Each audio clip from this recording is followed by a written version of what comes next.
4.5 billion years ago, there was no Earth, no oceans, no skies, no life, only darkness and a vast, silent ocean of space. But within that silence, something extraordinary was about to begin. A story, not just of a planet, but of everything we know. This is the story of how Earth was born, not from thin air, but from the very fabric of the universe itself. Our story begins with a giant cloud drifting through space, a cloud made of gas and dust, the remains of ancient stars that had long since died. Scientists call this cloud the solar nebula. Over time, something triggered this cloud to collapse, perhaps a nearby supernova explosion.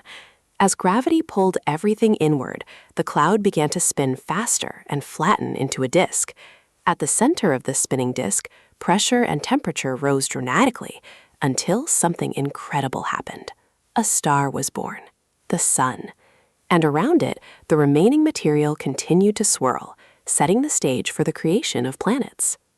In this chaotic disk of dust and gas, tiny particles began to collide. At first, they stuck together through static electricity. Then, as they grew larger, gravity took over.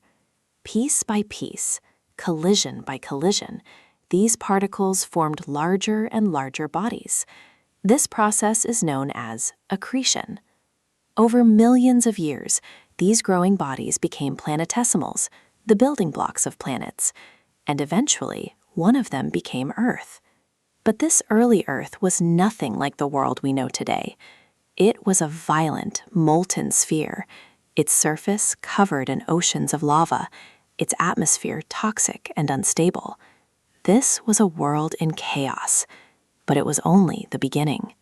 Then came one of the most dramatic events in Earth's history. A massive object, roughly the size of Mars, crashed into the young Earth. Scientists refer to this event as the giant impact hypothesis. The impact was catastrophic. Debris from both bodies was blasted into space, forming a ring of molten rock around Earth. Over time, that debris came together and formed our closest celestial neighbor, Moon. The Moon would go on to play a crucial role, stabilizing Earth's rotation and influencing tides. Without it, life as we know it might never have existed. As time passed, Earth began to cool. Its surface hardened, forming a solid crust. Volcanoes erupted across the planet, releasing gases like carbon dioxide, nitrogen, and water vapor. This formed Earth's early atmosphere. But where did the oceans come from? Some water came from within the Earth itself, released through volcanic activity, but much of it likely arrived from space. During a period known as the Late Heavy Bombardment, Earth was constantly bombarded by comets and asteroids. Many of these objects contained ice, delivering vast amounts of water to the planet. As temperatures dropped, this water condensed into clouds, and for the first time in Earth's history, it rained. For millions of years, rain fell upon the planet, filling vast basins and forming the first oceans. With liquid water now present, Earth had one of the key ingredients for life. Deep within the oceans, chemical reactions began to take place. Simple molecules combined and recombined, forming more complex structures. At some point, a critical threshold was crossed. The first simple, self-replicating organisms appeared. Scientists call this process abiogenesis. These early life forms were microscopic, single-celled organisms that lived in the oceans. But over billions of years, they evolved, becoming more complex, more diverse, eventually leading to all life on Earth, including us.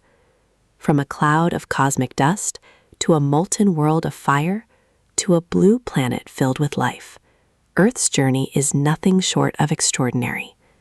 Every rock, every ocean, every breath we take is part of a story that began billions of years ago, a story written in the stars.